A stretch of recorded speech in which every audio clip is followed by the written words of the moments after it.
Today is August 21st, 6:30 p.m.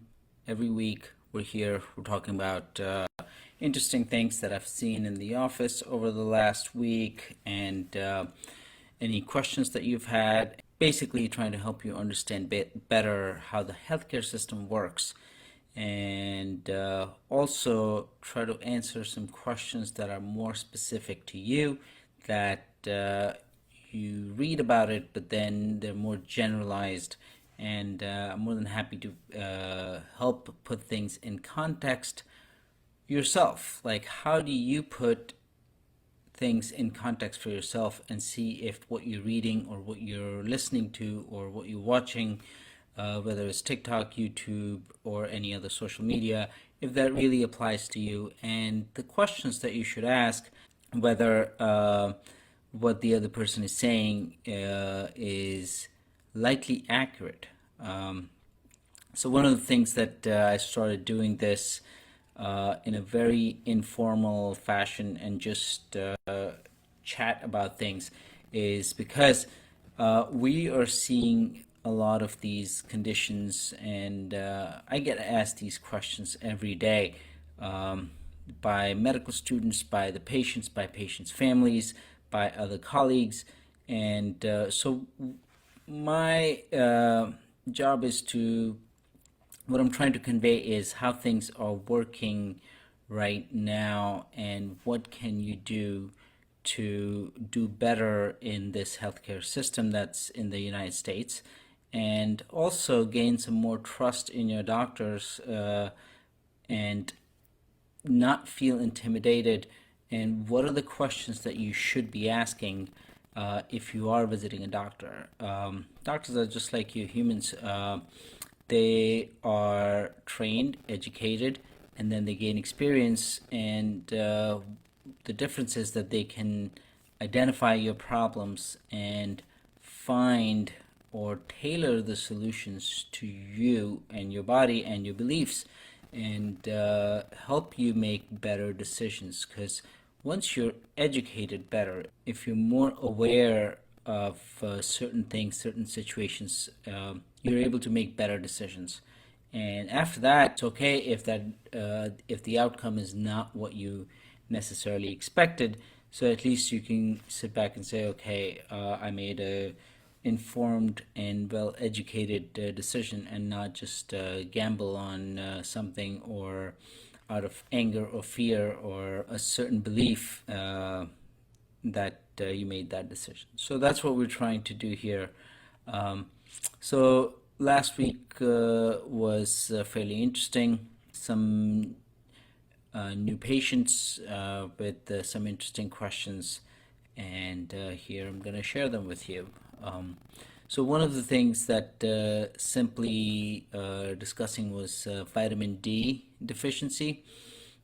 It's more common in the United States and probably in other parts of the world now, that we see that people are more and more deficient in vitamin D. People consume a lot of vitamin D, yet a lot of the vitamin D that you consume is not in the form that's usable by the body. It has to, generally, it requires sunlight, basically light of a certain wavelength, to convert the vitamin D that you consume to a more usable form in the body. And for the most part, we understand that vitamin D helps regulate bone health, but there's also some studies out there that say that vitamin D is helping with even mental health, like it's been related to depression in people where the vitamin D is low. It's also being related to fatigue and decreased immune system. Even during COVID, vitamin D came up that we were supplementing patients with vitamin D to help improve their immune response. But the truth is that there's no specific concrete guideline for this. What my experience with vitamin D has been that we test for vitamin D in vitamin D levels of the blood, and if they are low, we supplement them with vitamin D in a more metabolized form that the body can readily use. And patients have come back and said that they feel better. Now, could it be that we're treating other things simultaneously and their other medical conditions are also better? Or are the other conditions contributing? Like you fix two other things and then patient feels better, but then we don't want to necessarily connect it with vitamin D.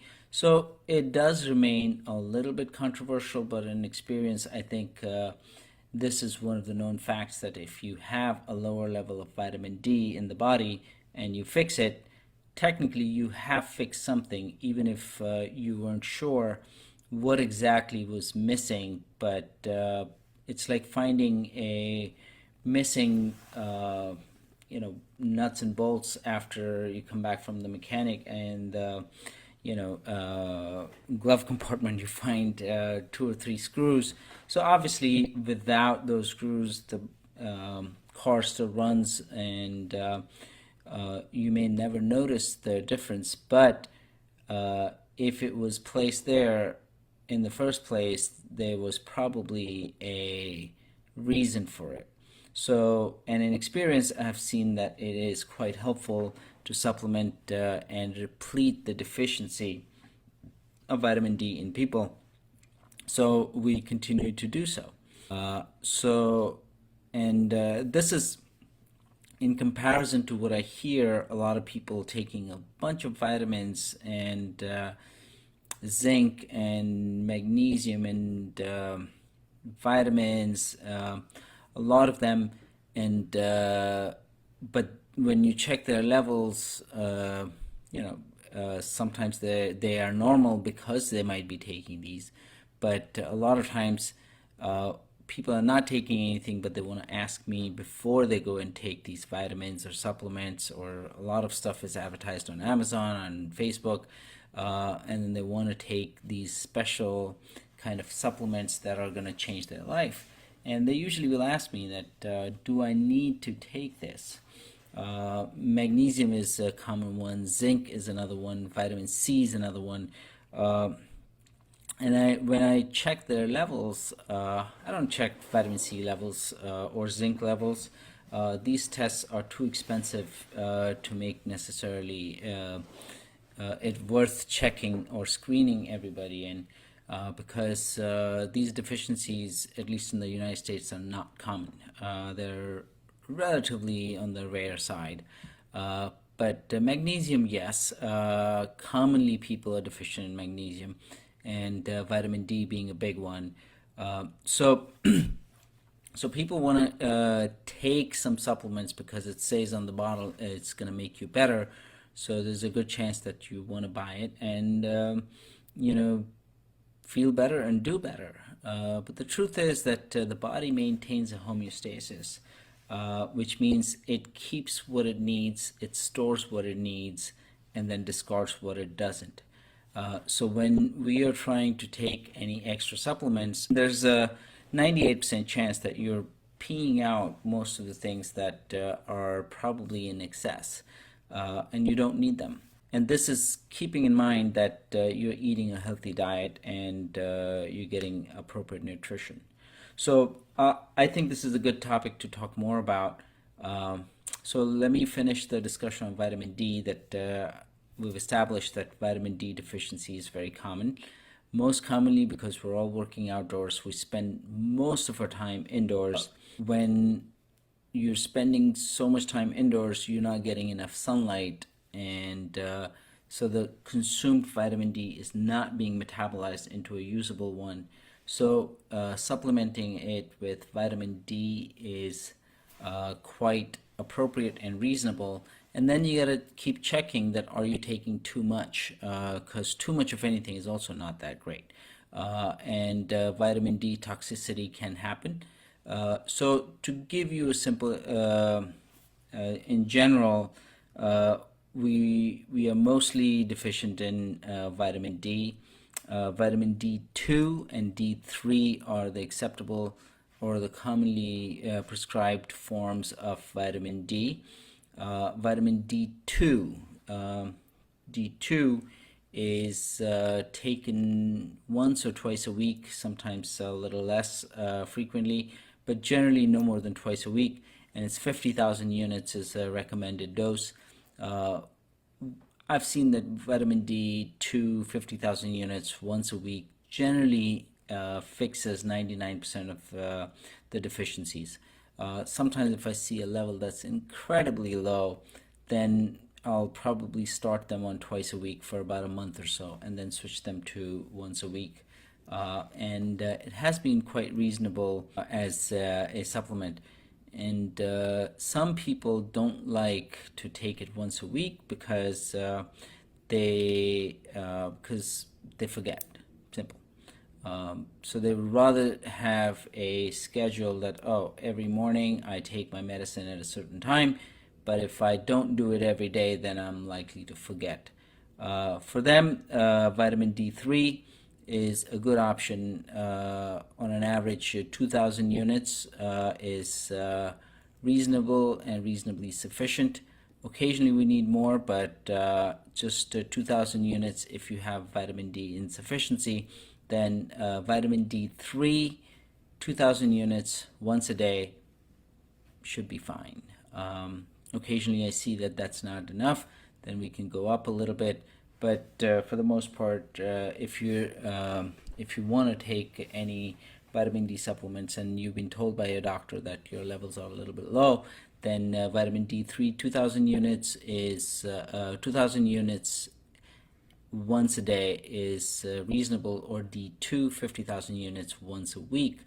And they're units, not milligrams or anything, so you can't really compare that one is a much bigger dose, or oh my god, this is just vitamin D is dispensed in international units, so so keep that in mind. D3 is over the counter, D2 is prescription only.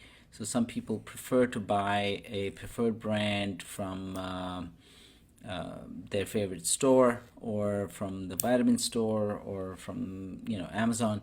But you would get D3, 2,000 units is reasonable, and then get checked if you actually need it or not. So that's the talk for vitamin D. I don't want to go into details of what kind of vitamin D, what we check, what we don't check, why should we check, and I'm just trying to keep it very simple, as in actionable items that you can do is, and then what is the most important breakdown for you. So that was one of the things I wanted to talk about.